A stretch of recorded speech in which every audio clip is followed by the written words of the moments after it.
السلام علیکم ناظرین، کیسے ہیں آپ سب؟ امید کرتی ہوں کہ خیریت سے ہوں گے۔ یہ تو ناظرین ڈرامہ سیریل مہاری پیا کی اگلی قسط میں آپ دیکھیں گے کہ 2 دن سکون سے گزرے ہیں اور فروا کو سارا پھر سے بری لگنے لگی ہے۔ سارا نے تو اس کے ساتھ اپنے شوہر کو پھر سے شیئر کیا۔ اتنا سب کچھ ہونے کے باوجود بھی وہ فروا کا خیال کر رہی ہے۔ فروا نے خود سب کے سامنے کہا تھا کہ ساتھ ہم دونوں کا بیٹا ہے۔ ایسے میں سارا بچے کو بہلا رہی تھی، اپنے کمرے میں بیٹھی اسے نظر نہ لگے پھونک مار رہی تھی۔ اسی وقت فروا وہاں آ جاتی ہے، سارا کو پھونکے مارتا دیکھ کر حیران ہے، آگے بڑھتی ہے، اپنے بچے کو پکڑتی ہے اور وہاں سے چلی جاتی ہے۔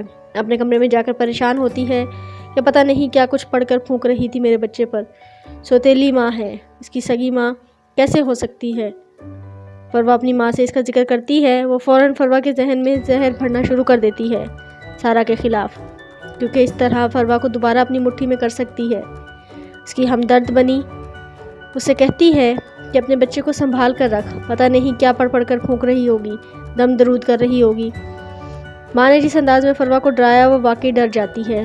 فوراً سر پر دوپٹہ لے کر اپنے بچے کو پھونکے مارنا شروع کر دیتی ہے۔ دوسری طرف آپ دیکھیں گے کہ ماریا ہنا کے پاس آتی ہے کہ تم نے جو یہ نیا ڈرامہ شروع کر کے اس گھر میں آنے کا راستہ بنایا ہے، بہت جلد اس گھر سے باہر ہوگی۔ ہنا خاموشی سے اس کی باتیں سنتی ہے اور کہتی ہے کہ جب انسان کے اپنے دل میں بدگمانی ہو تو دوسروں کا ہر عمل مشکوک لگتا ہے۔ آپ واپس چلی جائیں، وہ گھر آپ کا ہے۔ مجھ سے پرابلم تھی، میں اپنے گھر آ گئی ہوں، بچے اور وقار بھائی اکیلے ہیں۔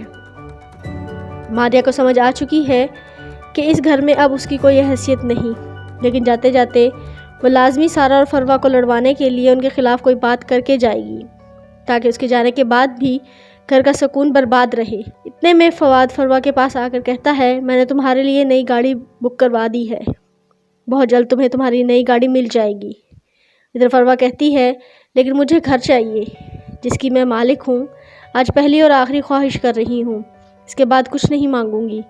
فواد اس کی خواہش سن کر حیران ہے، یہ کیڑا بھی ضرور اس کی ماں نے اس کے دماغ میں ڈالا ہوگا کہ بیٹی کو الگ گھر مل جائے تو اسی بہانے یہ بھی بیٹی کے گھر جا کر رہیں گی، جان چھوٹے گی گھر کے خرچوں سے۔ لیکن مجھے نہیں لگتا کہ فواد ایسا ہونے دے گا۔ اپنے بچے کی خاطر ہی فروا کو اس گھر میں واپس لایا تھا۔ اماں جان فواد کے بچے کے لیے اس کی دوسری شادی کرنا چاہتی تھی، اور اگر فروا نے اس بچے کو لے کر الگ ہونا ہے تو کیا فائدہ اس شادی کا؟ پھر فروا پھر سے اپنے پاؤں پر کلہاڑی مارنا چاہتی ہے۔ وہ سارا کے سائے سے بچے کو دور لے جانا چاہتی ہے اور سمجھتی ہے کہ بچے کے بہانے فواد خود ہی اس کے پاس آ جائے گا۔ ویڈیو اچھی لگے تو لائک کیجیے گا، چینل کو سبسکرائب کیجیے گا۔ شکریہ۔